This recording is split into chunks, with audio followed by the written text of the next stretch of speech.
ಲೋಕಸಭಾ ಚುನಾವಣೆಗೆ BJP, JDS, Congress ಈಗಿನಿಂದಲೇ ತಯಾರಿ ಮಾಡಿಕೊಳ್ತಾ ಇದ್ದಾರೆ. ದೆಹಲಿ ಅಂಗಳದಲ್ಲಿ ಕೇಸರಿ ಪಡೆ ತಂತ್ರಗಳ ಲೆಕ್ಕಾಚಾರಗಳನ್ನ ಹಾಕ್ತಾ ಇದ್ರೆ, ಇತ್ತ ಕರಾವಳಿಯಲ್ಲಿ ಕಾಂಗ್ರೆಸ್ ಬಿಜೆಪಿ ವಿರುದ್ಧ ಅಬ್ಬರಿಸಿ ಲೋಕಸಮರಕ್ಕೆ ಧುಮ್ಮುಕ್ತಾ ಇದೆ. ಬಿಜೆಪಿ ಭದ್ರಕೋಟೆಯಲ್ಲಿ ಅಬ್ಬರಿಸಿ ಬಿಜೆಪಿಯ ವಿರುದ್ಧ ವಾಗ್ದಾಳಿಯನ್ನ ನಡೆಸಿದೆ. ಕಾರ್ಯಕರ್ತರನ್ನ ಕರಾವಳಿ ಭಾಗದಲ್ಲಿ ಒಗ್ಗೂಡಿಸಿ ಕೇಸರಿ ಪಡೆಗೆ ಸೋಲಿನ ರುಚಿ ತೋರಿಸೋದಕ್ಕೆ ಬಿಜೆಪಿ ರಣಕಹಳೆಯನ್ನ ಊದಿದೆ.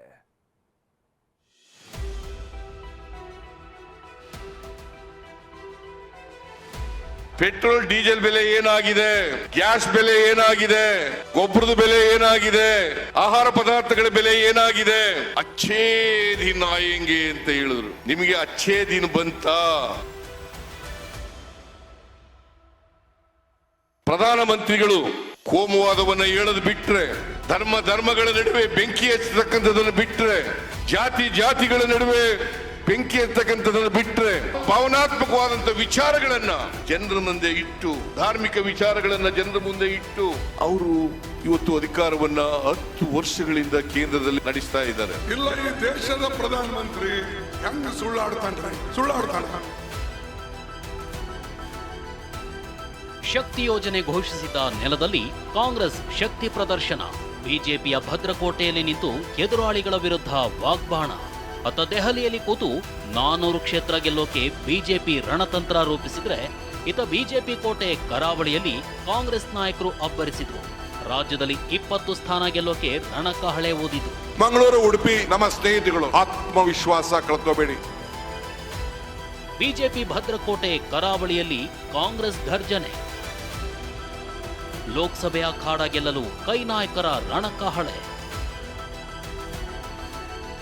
ಕರಾವಳಿ ಕೇಸರಿ ಪಡೆಯ ಭದ್ರಕೋಟೆ. ಇದೇ ನೆಲದಲ್ಲಿ ನಿಂತು ಶಕ್ತಿ ಯೋಜನೆ ಘೋಷಿಸಿ ವಿಧಾನಸಭೆ ಚುನಾವಣೆ ಗೆದ್ದಿದ್ದ ಕಾಂಗ್ರೆಸ್ ಇವತ್ತು ಮತ್ತೆ ಇದೇ ಅಖಾಡದಲ್ಲಿ ನಿಂತು ಲೋಕಸಭೆ ಚುನಾವಣೆಗೆ ಕಹಳೆ ಊದಿದೆ. ಎಐಸಿಸಿ ಸೂಚನೆ ಮೇರೆಗೆ ಮಂಗಳೂರಿನಲ್ಲಿ ಬೃಹತ್ ರಾಜ್ಯ ಮಟ್ಟದ ಸಮಾವೇಶ ಆಯೋಜಿಸಿದ್ದ ಕಾಂಗ್ರೆಸ್ ಬಿಜೆಪಿ ವಿರುದ್ಧ ಬೆಂಕಿ ಉಗುಳಿದೆ.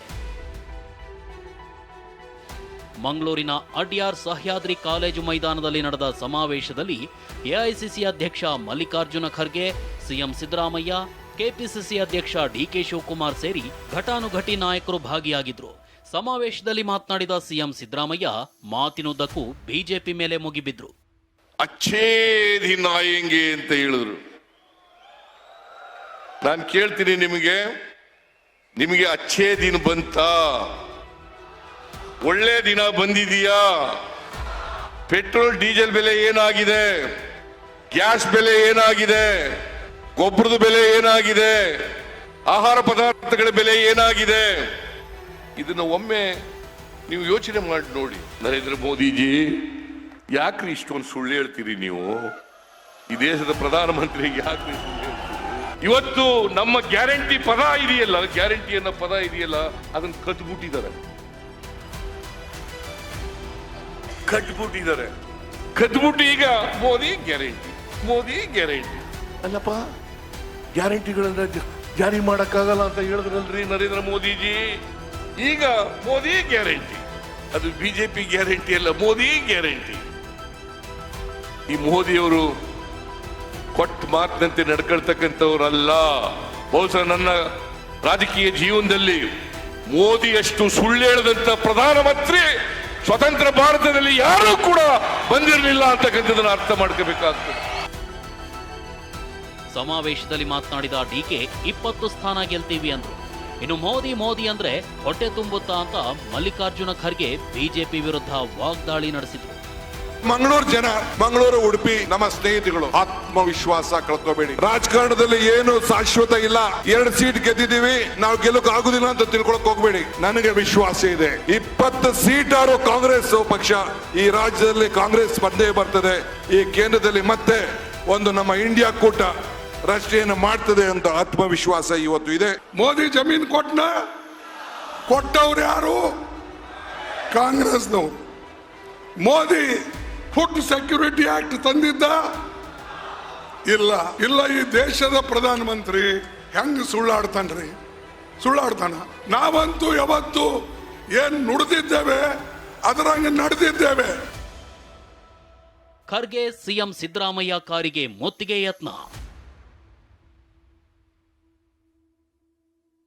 ಇನ್ನು ಸಿಎಂ ಸಿದ್ದರಾಮಯ್ಯ ಮತ್ತು ಮಲ್ಲಿಕಾರ್ಜುನ ಖರ್ಗೆ ಸಮಾವೇಶಕ್ಕೆ ಆಗಮಿಸುವಾಗ ಬಿಜೆಪಿ ಕಾರ್ಯಕರ್ತರು ಪ್ರತಿಭಟನೆ ನಡೆಸಿದ್ರು. ಸಿದ್ದರಾಮಯ್ಯ ಖರ್ಗೆಗೆ ಕಪ್ಪು ಬಾವುಟ ಪ್ರದರ್ಶನಕ್ಕೆ ಯತ್ನಿಸಿದ್ರು. ಹಿಂದೂ ವಿರೋಧಿ ಅಂತ ಘೋಷಣೆ ಕೂಗಿ ಕಾರ್ಯಕರ್ತರು ಆಕ್ರೋಶ ಹೊರಹಾಕಿದ್ರು. ನಾನು ಸ್ಪರ್ಧಿಸಲ್ಲ, ನನ್ನ ಮಗ ಆಕಾಂಕ್ಷಿ ಎಂದ ಮಹದೇವಪ್ಪ. ಮಂಗಳೂರಲ್ಲಿ ಕಾರ್ಯಕರ್ತರನ್ನ ಒಗ್ಗೂಡಿಸಲು ಕಾಂಗ್ರೆಸ್ ಸಮಾವೇಶ ನಡೆಸುತ್ತಿದ್ರೆ ಇತ್ತ ಟಿಕೆಟ್ ಲಾಬಿಯೂ ಜೋರಾಗಿದೆ. ಚಾಮರಾಜನಗರ ಟಿಕೆಟ್ಗಾಗಿ ಪುತ್ರನ ಪರ ಸಚಿವ ಎಚ್.ಸಿ. ಮಹದೇವಪ್ಪ ಬ್ಯಾಟ್ ಬೀಸಿದ್ದಾರೆ. ಇನ್ನು ಅಭ್ಯರ್ಥಿಗಳ ಶಾರ್ಟ್ ಲಿಸ್ಟ್ ಮಾಡ್ತಿದ್ದೀವಿ ಅಂತ ಡಿ.ಕೆ. ಶಿವಕುಮಾರ್ ಹೇಳಿದ್ದಾರೆ. ಜನನೇ ಹೇಳಿದ್ದಾರೆ, ಮಹದೇವಪ್ಪನವರು ಅಥವಾ ಅವ್ರ ಮಗ ಕೊಡಿ ಅಂತ ಅಲ್ಲಿರೋ MLAಗಳು ಎಲ್ಲ ಸಾರಾಸಕ್ತಾಗಿ ಹೇಳಿದ್ದಾರೆ. ನಾನು ಅಭ್ಯರ್ಥಿ ಅಲ್ವೇ ಇಲ್ಲ, ಅಭ್ಯರ್ಥಿ ಆಗೋದೇ ಇಲ್ಲ, ಎಲೆಕ್ಷನ್ ನಿಲ್ಲೋದೇ ಇಲ್ಲ ಪಾರ್ಲಿಮೆಂಟ್. ಮಗ ಅಂದರೆ ಮಗ ಅಂತಲ್ಲ, ಈಸ್ ಎ ಕಾಂಗ್ರೆಸ್ ವರ್ಕರ್. ನಿರಂತರವಾಗಿ 3 ಸಾರಿಯಿಂದ ಅವ್ನಿಗೆ ಅಸೆಂಬ್ಲಿ ಟಿಕೆಟ್ ಸಿಗ್ತೀನಿ, ಆದ್ರೂ ಬೇರೆ ಮಗ ಕೆಲಸ ಮಾಡ್ತಾರೆ. ಮಾತಾಡಿದ್ದೀವಿ, ಆಗಲೇ ಒಂದು 3-4 ಶಾರ್ಟ್ ಲಿಸ್ಟ್ ಮಾಡಿದ್ದೀವಿ. ಇನ್ನು ಅದು ಸರ್ವೆ ಟೀಮ್ ನಡೀತಾ ಇದೆ, ಇನ್ನೊಂದು ರೌಂಡ್ ಸರ್ವೆ ಮಾಡ್ತಾ ಇದ್ದೀವಿ, ನೋಡೋಣ. ಬೆಂಗಳೂರು ಗ್ರಾಮಾಂತರಕ್ಕೆ ಯಾರು ಬೇಕಾದರೂ ಬರಲಿ, ಕಾಂಗ್ರೆಸ್ ಕಟ್ಟಾಳುಗಳನ್ನ ಸೋಲಿಸೋಕೆ ಬಿಜೆಪಿ ರಣಕಲಿಗಳನ್ನ ಹುಡುಕ್ತಿದೆ. ಈ ಬಗ್ಗೆ ಪ್ರತಿಕ್ರಿಯಿಸಿರೋ ಡಿಸಿಎಂ ಡಿ.ಕೆ. ಶಿವಕುಮಾರ್ ಬೆಂಗಳೂರು ಗ್ರಾಮಾಂತರಕ್ಕೆ ಯಾರು ಬೇಕಾದರೂ ಬರಲಿ ಅಂತ ಸವಾಲು ಹಾಕಿದ್ದಾರೆ. ಯಾರು ಬೇಕಾದ್ರೂ ಅವ್ರು ಆಯ್ಕೆ ಮಾಡಿ ನಿಲ್ಲಿಸಲಿ. ನಮ್ಮ ಮತದಾರರಿದ್ದಾರೆ. ಸುರೇಶು ಡೆಲ್ಲಿಲಿ ಕೂತ್ಕೊಳ್ಳೋ MP ಅಲ್ಲ, ಹಳ್ಳಿಲಿರೋ MP. ನಾವು ಎಲ್ಲರಿಗೂ ಸ್ವಾಗತ ಮಾಡ್ತೀವಿ. ಕುಮಾರಸ್ವಾಮಿಯವರು ನಿಂತ್ಕೊಳ್ಳಿ, ಅದು ನಮಗೇನು ಬೇಜಾರಿಲ್ಲ. ಕಾಂಗ್ರೆಸ್ ಪಡೆ ಯಾರೇ ಬರಲಿ ನಾವೇ ಗೆಲ್ತೀವಿ ಅನ್ನೋ ವಿಶ್ವಾಸದಲ್ಲಿದೆ. ಹೀಗಾಗಿಯೇ ಬಿಜೆಪಿಯನ್ನ ಕಟ್ಟಿ ಹಾಕಲು ಕೋಮುವಾದದ ಪ್ರಯೋಗಾಲಯದಿಂದಲೇ ಕಹಳೆ ಮೊಳಗಿಸಿದೆ. ಅಶೋಕ್ ಜೊತೆ ಪೃಥ್ವಿರಾಜ್, TV9 ಮಂಗಳೂರು.